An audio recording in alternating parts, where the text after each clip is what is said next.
வணக்கம் மக்களே, welcome to நம்ம திருச்செந்தூர். எல்லாரும் எப்படி இருக்கீங்க? இன்று 27/12/2025 சனிக்கிழமை. ஏற்கனவே சொன்ன மாதிரி தான் பக்தர்கள் கூட்டம் அந்த பள்ளிகளுக்கு விடுமுறை முடிகிற வரைக்கும் திருச்செந்தூரில் ரொம்ப அதிகமாக இருப்பாங்க. இன்னைக்கு நம்ம இந்த வீடியோ எடுத்த நேரம் காலை 8:30 9 மணிக்குள்ள எடுத்தோம். நம்ம வீடியோ எடுக்கும்போது அனைத்து தரிசன வரிசைகளிலுமே பக்தர்கள் கூட்டம் ரொம்ப அதிகமாக இருக்காங்க. கோவில் வளாகத்தை சுற்றியும் பக்தர்கள் கூட்டம் ரொம்ப ரொம்ப அதிகமாக இருக்காங்க மக்களே. கடந்த 3 நாட்களா நம்ம திருச்செந்தூர்ல டிராஃபிக்னு பார்த்தீங்கன்னா ஒரு 4-5 கிலோமீட்டருக்கு வண்டி எல்லாமே லைன் கட்டி நிற்கிறாங்க. அந்த அளவுக்கு செம்ம டிராஃபிக்காக இருக்குது. அப்போ எந்த அளவுக்கு திருச்செந்தூருக்கு இந்த லீவில் பக்தர்கள் கூட்டம் வந்துகிட்டு இருக்காங்கன்னு மட்டும் பார்த்துக்கங்க. ஷுவராக சொல்லுவேன், இந்த லீவ் விட்டாங்கல்ல அன்னையிலேருந்து இன்னைக்கு வரைக்கும் திருச்செந்தூருக்கு எப்படியும் குறைஞ்சது ஒரு 25 30 லட்சம் பக்தர்கள் தாராளமாக வந்திருப்பாங்க. இன்னைக்கு சனிக்கிழமை பக்தர்கள் கூட்டம் இந்த அளவுக்கு இருக்காங்க. நாளைக்கு ஞாயிற்றுக்கிழமை நாளைக்கெல்லாம் எந்த அளவுக்கு இருப்பாங்கன்னு கணிக்கவே முடியாது. இந்த மாதிரி கூட்டம் அதிகமான நாட்களில் பக்தர்கள் கூட்டம் தரிசனம் பார்த்துட்டு வெளியே வர்றதுக்கு எவ்வளோ நேரம் ஆகும்னு நம்ம ஒரு அப்ராக்சிமேட்டாக கூட சொல்ல முடியாது. ஏன்னா நம்ம 4 மணி நேரம் சொல்லுவோம். ஏன்னா அங்கே லைன் திடீர்னு 6 மணி நேரம் 7 மணி நேரம் கூட போகும். அதனால நீங்க இன்னைக்கு நம்ம திருச்செந்தூர் முருகன் கோயிலுக்கு வந்திருந்தீங்கன்னா இன்னைக்கு நீங்க சாமி பார்க்க எப்போ உள்ள போனீங்க, எவ்வளவு நேரத்தில் சாமி பார்த்துட்டு வெளியே வந்தீங்க அப்படிங்கிறத மறக்காம நம்ம சேனல் வீடியோல ஒரு கமெண்ட் பண்ணிருங்க மக்களே. பாத யாத்திரை வரக்கூடிய பக்தர்களுக்கு ஒரு அன்பான வேண்டுகோள், நீங்க பாத யாத்திரையா வரும்போது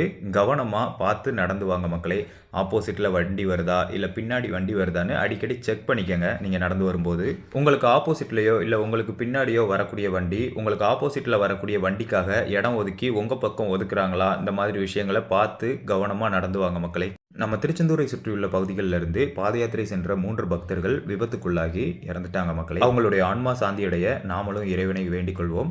அதே நேரத்தில் வருடம் இந்த பாத யாத்திரை நடந்து வரும்போது ஏதாவது ஒரு அசம்பாவிதங்கள் இப்படி நடந்துகிட்டு தான் இருக்கு. விபத்துகள் நடக்கிறத நம்ம தடுக்க முடியாது, ஆனால் முன்னெச்சரிக்கையா இருக்கலாம். அதனால தான் சொல்றேன், இந்த பாத யாத்திரையா ஊரா கூட்டிட்டு வரக்கூடிய பக்தர்கள் உங்க டீம்ல வர்றவங்க எல்லாரும் சேஃபா நடந்து வராங்களா அப்படின்னு கொஞ்சம் நல்லா செக் பண்ணிக்கோங்க மக்களே. தொடர்ந்து திருச்செந்தூர் மற்றும் திருச்செந்தூர் முருகன் கோயில் பற்றிய தகவல்களுக்கு நம்ம திருச்செந்தூர் சேனலை சப்ஸ்கிரைப் பண்ணிக்கோங்க. இன்ஸ்டாகிராம் அண்ட் ஃபேஸ்புக்ல இருந்தீங்கன்னா மறக்காம ஃபாலோ பண்ணிக்கோங்க. டெய்லி திருச்செந்தூர் பற்றிய தகவலை தெரிஞ்சுக்கணும்னு நினைக்கக்கூடிய உங்க நண்பர்கள் மற்றும் உறவினர்களுக்கு மறக்காம ஷேர் பண்ணுங்க. தினமும் தகவலுடன் என்றும் அன்புடன் நம்ம திருச்செந்தூரிலிருந்து நான் உங்கள் அகிலன்.